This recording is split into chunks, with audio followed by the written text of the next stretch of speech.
Assalamualaikum warahmatullahi wabarakatuh. Kami dari kelompok 6 akan mempresentasikan tentang advokasi promosi kesehatan yang beranggotakan saya Sakalul Margana dengan NIM akhir 014 dan rekan saya Najwa Hironisa dengan NIM akhir 027, Siti Arbainati dengan NIM akhir 028, dan Aulia Widya Sifki dengan NIM akhir 034. Next.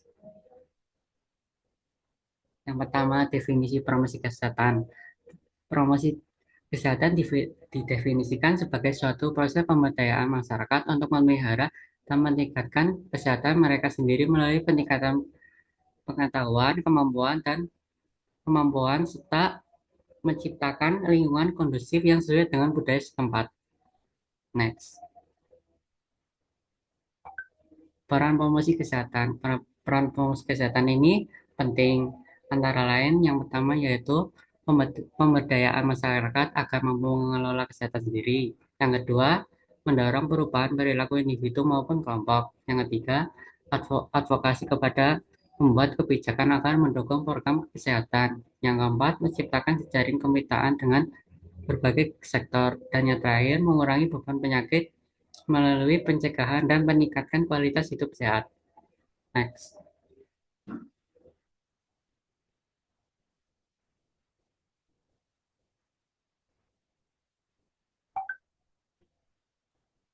Selanjutnya ada langkah-langkah promosi kesehatan. Yang pertama, identifikasi masalah kesehatan masyarakat.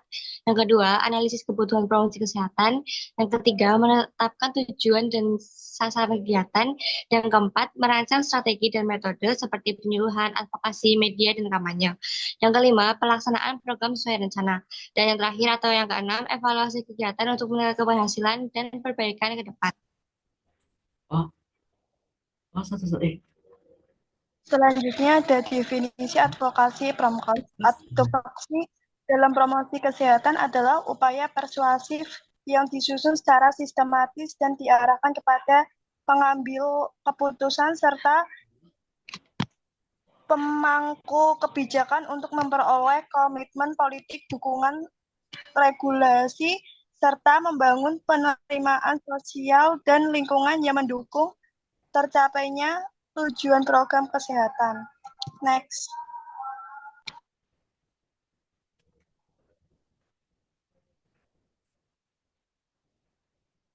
Selanjutnya ada tujuan dari advokasi Pramukes. Yang pertama yaitu mendapatkan komitmen dan dukungan kebijakan. Lalu yang kedua ada meningkatkan kesadaran dan pemahaman masyarakat. Lalu yang ketiga ada mendorong perubahan sosial dan perilaku. Yang keempat membangun kemitraan dan kolaborasi. Dan yang terakhir ada menciptakan lingkungan yang mendukung kesehatan.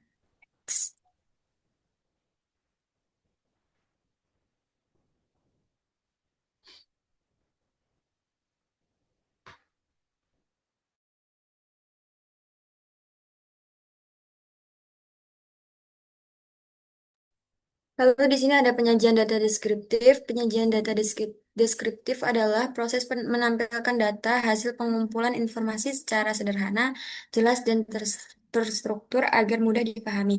Tujuan utamanya adalah memberikan gambaran mengenai suatu keadaan atau fenomena tanpa melakukan analisis mendalam tentang hubungan sebab akibat.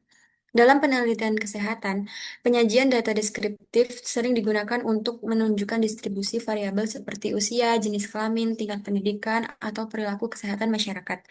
Data dapat disajikan dalam beberapa bentuk, yaitu yang pertama ada tabel, dengan menampilkan angka secara teratur untuk memudahkan perbandingan. Lalu yang kedua ada diagram atau grafik, seperti diagram batang, lingkaran, atau garis untuk memperjelas perbedaan atau tren.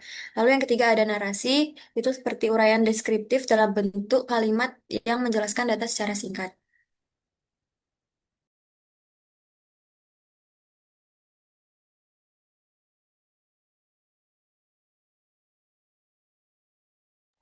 Selanjutnya ada kesimpulan.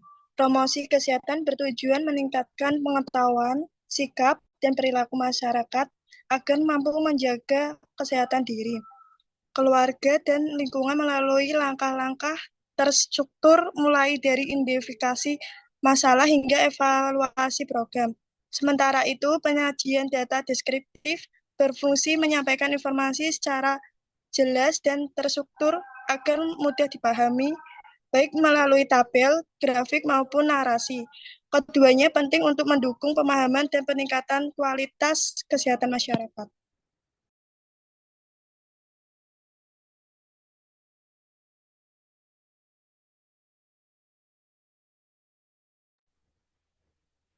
Sekian presentasi dari kelompok 6.